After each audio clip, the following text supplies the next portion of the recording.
Hi guys, just like the rest of you, I'm hunkered down. I'm here at home. So I thought of sharing with you some cooking tutorials to distress you in this very stressful time.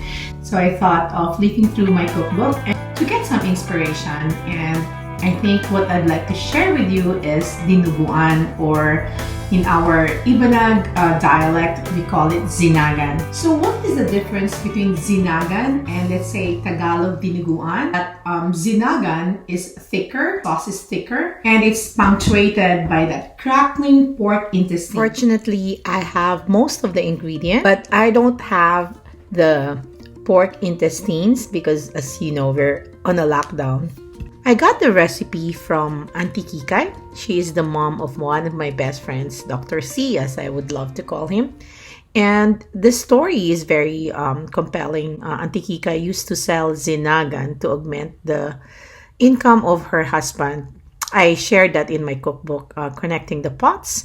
And so I am proud to share with you how to cook zinagan a la Kikay. So as I've said, we don't have the pork intestines, so let's omit the first step on how to prepare the pork cracklings. Instead, in a wok, let's saute the onions and garlic. Okay, so for the next step, let's add the pork. I used pork butt. You could also use pork steak or pork belly. I cubed them. I sliced it into 1/2 inch by 1/2 inch. And then we're working on the pork to render its own fat. Now let's add black pepper. Add some bay leaf. Make sure to crack them when you add it. I also like to add some oregano. It's an ideal aromatic for pork, but just mildly, as you don't want it to overpower the dish. Just as you see that the pork has rendered some fat, add some water or pork stock. Cover and let it simmer until meat is tender. Then let's add the vinegar. I actually used apple cider because I don't have the sukang Ilocos.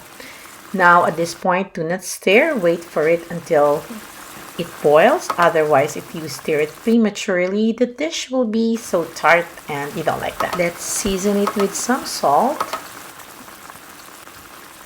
and then more pepper.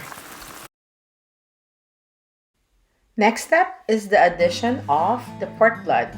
I'm warning you, this is not for the faint of heart. So keep on stirring it for a prolonged period of time. That's the secret, according to Auntie Kikay.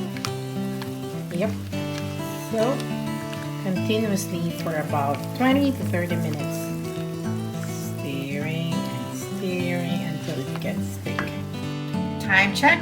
21 more minutes. Okay. For more. It's almost done, but I'd like to put a little more oil so that we will achieve that velvety smooth kind of texture.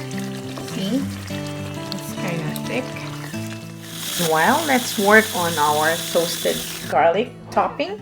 That will definitely add oomph into your zinagan. And then here's my favorite step: scooping a bowl of zinagan and warm, freshly cooked rice to go with it. A bowl, please. And voila! Zinagan a la Auntie Kikay for dinner. And this is Malou saying, that's a wrap!